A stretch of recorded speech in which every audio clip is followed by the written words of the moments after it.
Título C. Parte teórica. Subtítulo 6. A relação dos xistes com os sonhos e o inconsciente. Esse capítulo pertence ao 8º volume das Publicações de Freud. Agora, iniciando o texto. Ao fim do capítulo em que me ocupei da descoberta da técnica dos xistes, observei que os processos de condensação, com ou sem formação de substitutivos de representação pelo nonsense ou pelo oposto de representação indireta, etc., os quais, como constatei, desempenham uma parte na produção dos xistes, mostram uma concordância muito abrangente com os processos de elaboração onírica. Prometi, por um lado, que posteriormente estudaríamos essas similaridades mais de perto e, por outro lado, examinaríamos o elemento comum nos xistes e nos sonhos, o qual me parece assim sugerido.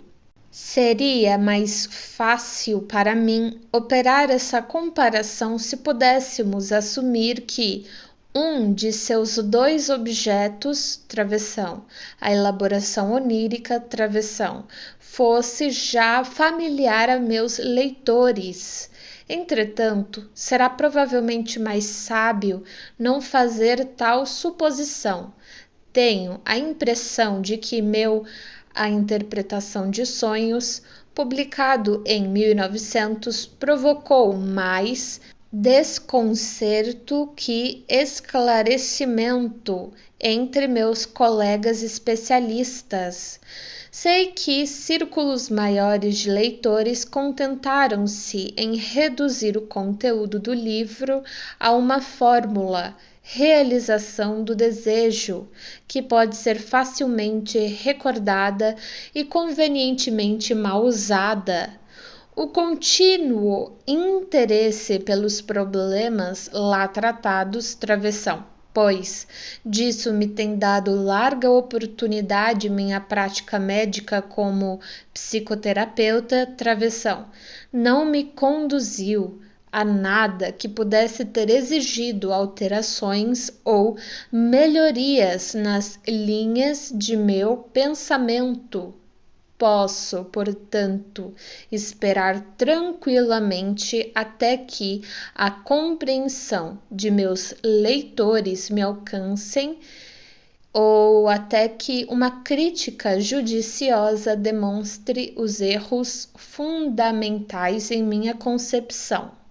Para o propósito de efetuar a comparação com os xistes, repetirei agora, breve e concisamente, a informação mais essencial sobre os sonhos e a elaboração onírica.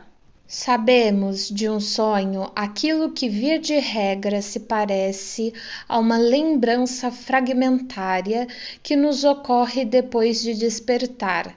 Tal lembrança aparece como uma miscelânea de impressões sensoriais, principalmente visuais, mas também de outros tipos, que simula uma experiência e a qual podem ser misturados processos de pensamento, abre parênteses, o saber no sonho, fecha parênteses, e expressões de afeto.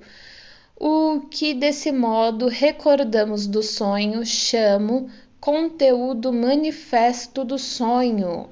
É frequentemente absurdo e confuso, travessão, algumas vezes apenas um ou outro, mas mesmo se é bastante coerente, como no caso de alguns sonhos de ansiedade, confronta nossa vida mental com algo diferente, cuja origem não podemos explicar de nenhuma maneira. A explicação dessas características dos sonhos tem até agora sido pesquisada nos próprios sonhos, considerando-os como indicações de uma atividade dos elementos nervosos desordenada, dissociada e como que adormecida. Demonstrei contrariamente que o estranho conteúdo manifesto dos sonhos pode ser tornado regularmente inteligível como sendo a transcrição mutilada e alterada das estruturas psíquicas racionais, que merecem o nome de pensamentos oníricos latentes. Chegamos ao conhecimento destes dividindo o conteúdo manifesto do sonho em seus componentes, sem considerar qualquer sentido aparente que possam ter como um todo, e seguindo então os fios de associação que procedem de cada um dos elementos agora isolados. Estes entretecem-se e levam finalmente a uma trama de pensamento que não são perfeitamente racionais, mas podem facilmente se adequar no conhecido contexto de nossos processos mentais. No curso dessa análise, teremos descartado o conteúdo do sonho de todas as peculiaridades que nos intrigam, mas se a análise alcança êxito, devemos, enquanto ela opera, rejeitar firmemente as objeções críticas que, sem cessar, opõem-se à reprodução das várias associações intermediárias. A comparação do conteúdo manifesto do sonho, recordado com os pensamentos oníricos latentes, assim descobertos, dá à luz o conceito de elaboração onírica. A elaboração onírica é o nome de toda a soma de processos transformadores que convertem os pensamentos oníricos latentes em sonho manifesto. A surpresa com que inicialmente consideramos o sonho associa-se agora à elaboração onírica. Os empreendimentos da elaboração onírica podem ser descritos como se segue: uma trama de pensamentos usualmente muito complicada, elaborada durante o dia, mas incompletamente manipulada. Travessão, um resíduo diurno. Travessão continua durante a noite a reter a cota de energia e interesse. Travessão, que reclama, ameaçando perturbar o sono. Este resíduo diurno é transformado em sonho pela elaboração onírica, tornado assim inócuo ao sono. Para fornecer um fulcro à elaboração onírica, o resíduo diurno deve ser capaz de construir um desejo. Travessão, o que não é condição muito difícil de se cumprir. O desejo originário dos pensamentos oníricos forma o estágio preliminar e mais tarde o núcleo do sonho. A experiência derivada das análises. Travessão, e não da teoria dos sonhos. Travessão, informa que nas crianças qualquer desejo restante da vida desperta é suficiente para suscitar um sonho que emerge conectado e engenhoso, embora usualmente breve e facilmente reconhecível como realização do desejo. No caso dos adultos, parece ser uma condição geralmente obrigatória que o desejo criador do sonho seja alheio ao pensamento consciente. Travessão, um desejo reprimido, travessão, ou, ao menos, terá possivelmente reforços desconhecidos da consciência. Sem admitir a existência do inconsciente no sentido explanado acima, não poderei desenvolver mais longe a teoria dos sonhos nem interpretar o material encontrado na análise de sonhos. A ação deste desejo inconsciente sobre o material conscientemente racional dos pensamentos oníricos produz o sonho.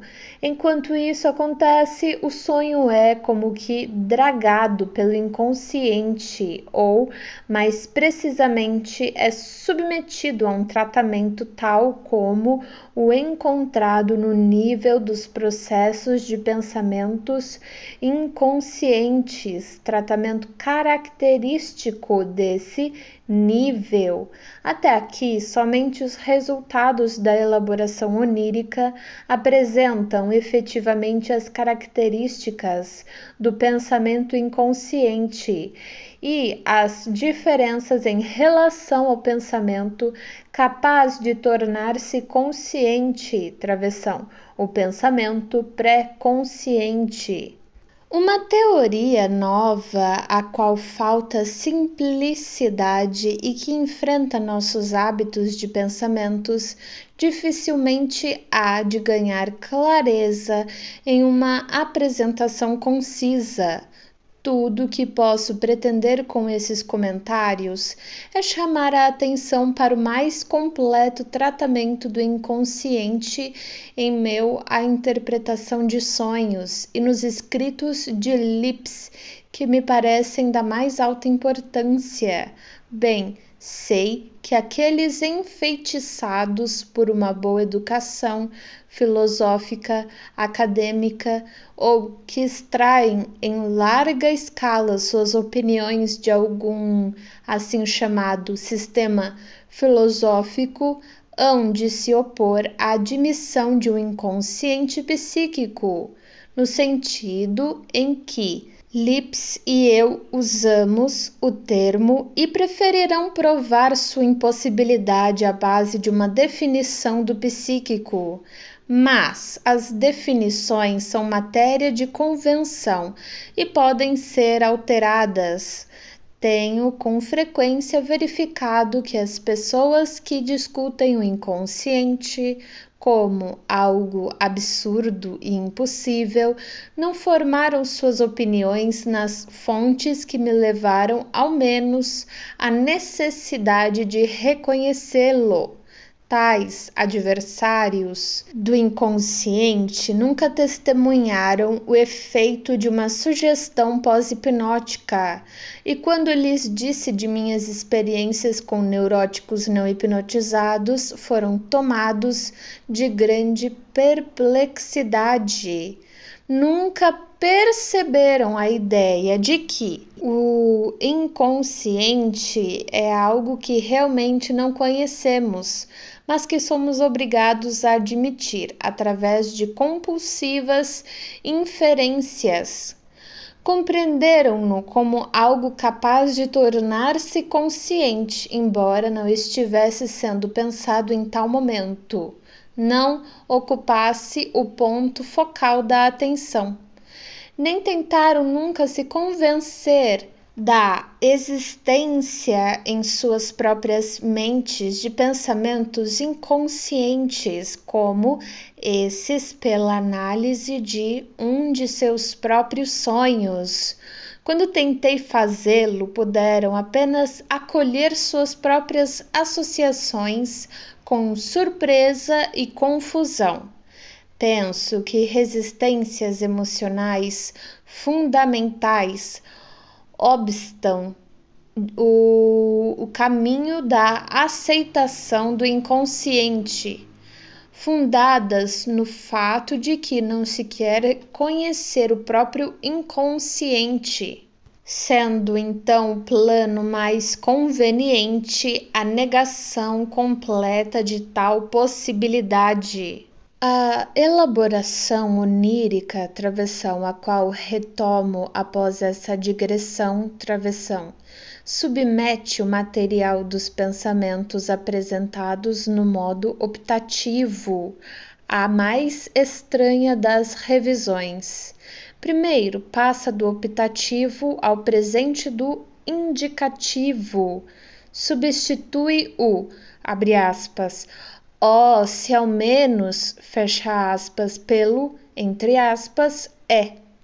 Confere-se então ao é uma representação alucinatória, aquilo que chamei de regressão, na elaboração onírica, travessão, o trajeto que leva dos pensamentos às imagens conceptuais, ou, para usar a terminologia da ainda desconhecida topografia do aparato mental, não entendido anatomicamente, da região das estruturas dos pensamentos às percepções sensoriais. Neste caminho inverso ao curso tomado pelo desenvolvimento das complicações mentais, dá-se aos pensamentos oníricos um caráter pictorial. Eventualmente chega-se a uma situação plástica, que é o núcleo do manifesto quadro onírico. Para que seja possível aos pensamentos oníricos serem representados em forma sensorial, sua expressão deve sofrer modificações abrangentes. Mas, enquanto os pensamentos estão sendo restituídos às imagens sensoriais, ocorrem neles ainda outras alterações, umas comprovadamente necessárias, mas outras surpreendentes. Podemos entender que, como resultado subsidiário da regressão, quase todas as relações internas entre os pensamentos interconectados sejam perdidas no sonho manifesto. A elaboração onírica, como poderíamos verificar, só empreende a representação do material bruto das ideias e não das relações lógicas em que estas se dispunham, ou, em todo caso, reserva-se a liberdade de desrespeitar essas últimas. Por outro lado, há uma outra parte da elaboração onírica que não pode ser atribuída à regressão, a restituição em imagens sensoriais. É precisamente esta parte que ocupa importante lugar em nossa analogia com a formação dos xistes.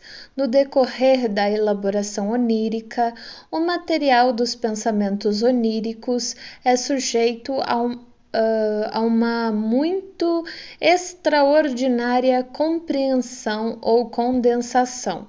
Um ponto de partida que lhe é fornecido por quaisquer elementos comuns que possam estar presentes nos pensamentos oníricos, seja por acaso ou devido à natureza de seu conteúdo, já que esses não são, em geral, suficientes para qualquer condensação considerável. Novos elementos artificiais e transitórios são criados na elaboração onírica e, em vista desse fim, há realmente uma preferência por palavras cujo som exprima diferentes significados.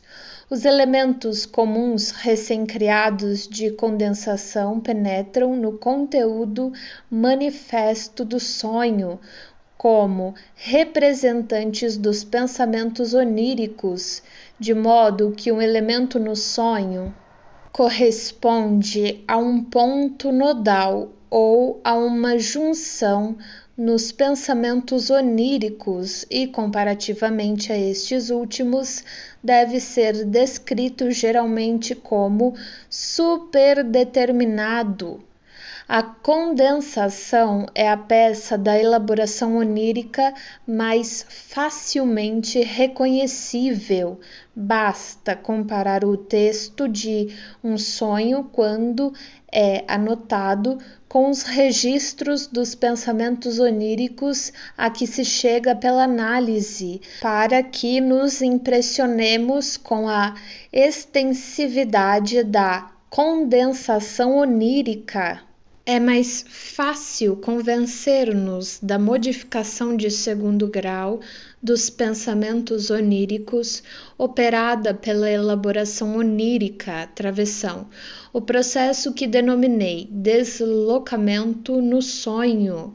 Este é demonstrado pelo fato de que as coisas que estão situadas na periferia dos pensamentos oníricos e que são de importância menor passam a ocupar uma posição central, aparecendo com grande intensidade sensória no sonho manifesto e vice-versa. Isso dá ao sonho a aparência de estar deslocado em relação aos pensamentos oníricos, sendo tal deslocamento precisamente o revelador de que o sonho confronta a vida mental desperta com algo estranho e incompreensível. Para que possa ocorrer um deslocamento como esse, deve ser possível que a energia catéxica se desloque sem inibições das ideias importantes às desimportantes, travessão, o que no pensamento normal, capaz de ser consciente, daria apenas a impressão de raciocínio falho. A transformação visando a possibilidade de representação, a condensação e o deslocamento são as três principais realizações que se pode atribuir à elaboração do sonho. Uma quarta, talvez considerada com excessiva brevidade em A Interpretação de Sonhos, não é relevante para nossos propósitos atuais. Se as ideias da topografia do aparato mental e da regressão forem consistentemente desenvolvidas, abre parênteses, e somente dessa forma essas hipóteses de trabalho poderão ter alguma valia, fecha parênteses, devemos tentar determinar os estágios da regressão, em que ocorrem as várias transformações do pensamento onírico. Tal tentativa ainda não foi empreendida seriamente, mas pode-se, ao menos, afirmar com certeza que o deslocamento no material onírico deve ocorrer enquanto este se encontra no estágio dos processos inconscientes, enquanto a condensação deve ser, provavelmente, representada como um processo que se estende por todo o curso dos eventos até atingir a região perceptual. Mas, em geral, devemos nos contentar em admitir que todas as forças que tomam parte na formação dos sonhos operam simultaneamente.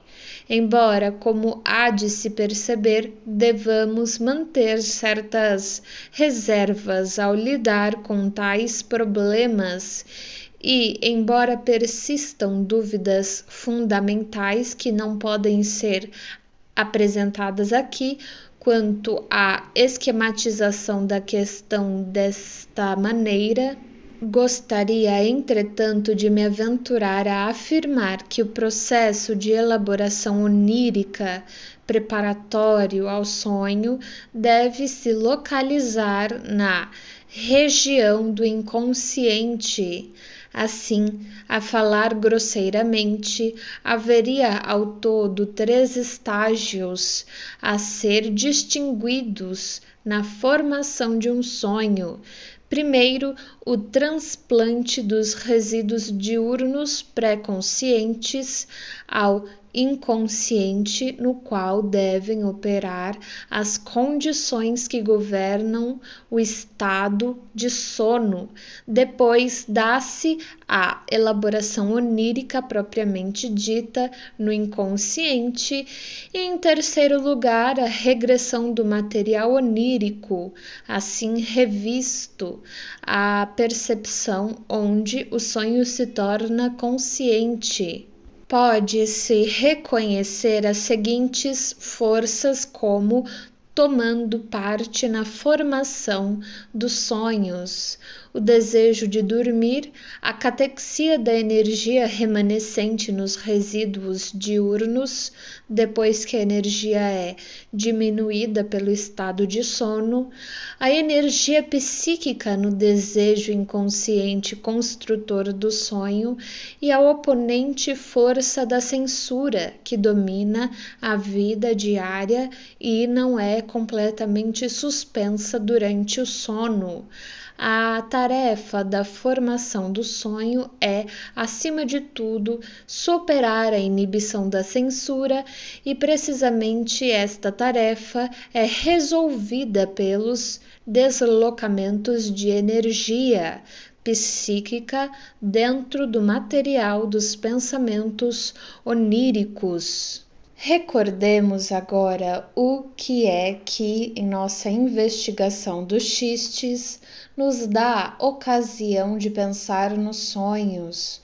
Constatamos que as características e efeitos dos xistes conectam-se com certas formas de expressão ou métodos técnicos, entre os quais os mais surpreendentes são a condensação, o deslocamento e a representação indireta, processos, entretanto, que levam aos mesmos resultados: travessão, condensação, deslocamento e representação indireta. Travessão foram por nós reconhecidos como peculiaridades da elaboração onírica. Não sugerirá essa concordância a conclusão de que a elaboração do xiste e a elaboração onírica devem ser idênticas, pelo menos em alguns aspectos essenciais? Ao que penso, a elaboração onírica nos foi revelada no que tange às suas mais importantes características. Entre os processos psíquicos nos xistes, a parte que nos é ocultada corresponde precisamente a outra comparável na elaboração onírica, travessão, a saber, aquilo que acontece durante a formação de um xiste na primeira pessoa. Deveremos não ceder à tentação de hipostasiar um tal processo à semelhança do que acontece na formação de um sonho.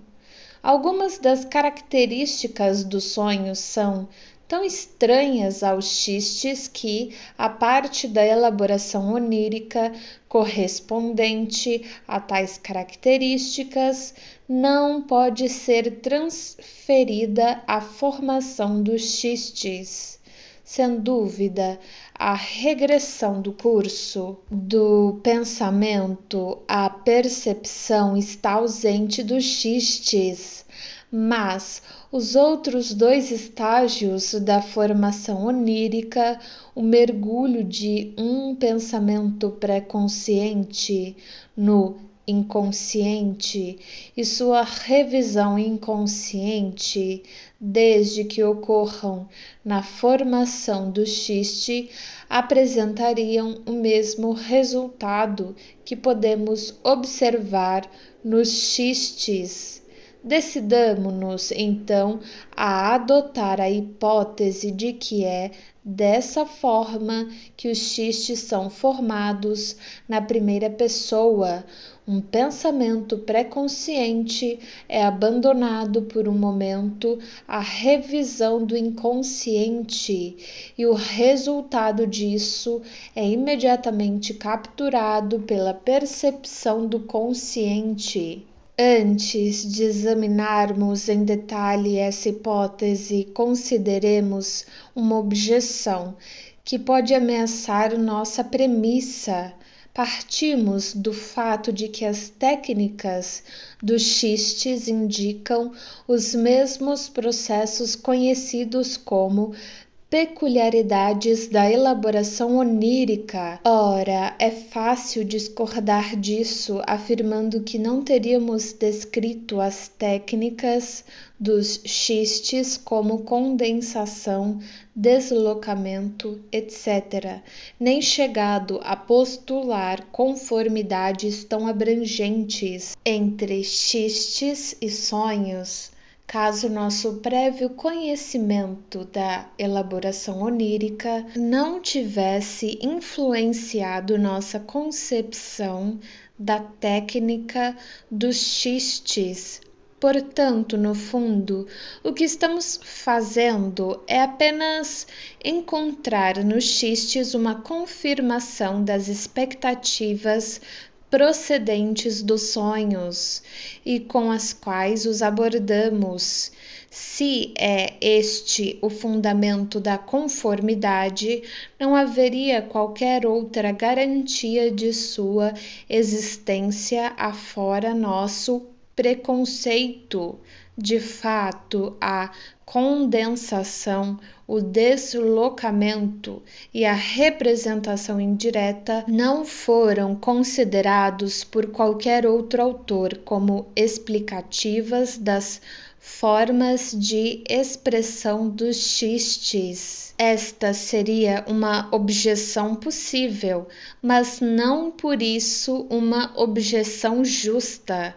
Seria igualmente possível que fosse indispensável que nossas concepções fossem aguçadas pelo conhecimento da elaboração onírica, antes que pudéssemos reconhecer uma conformidade real.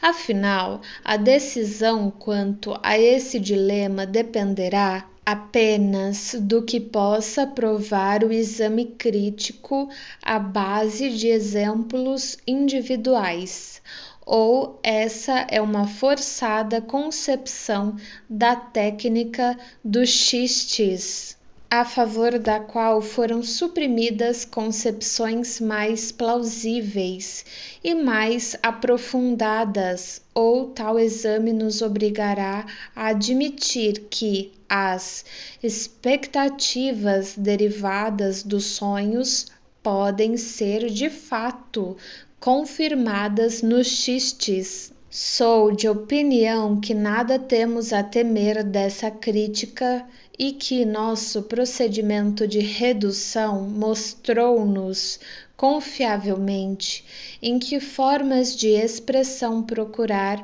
as técnicas dos xistes.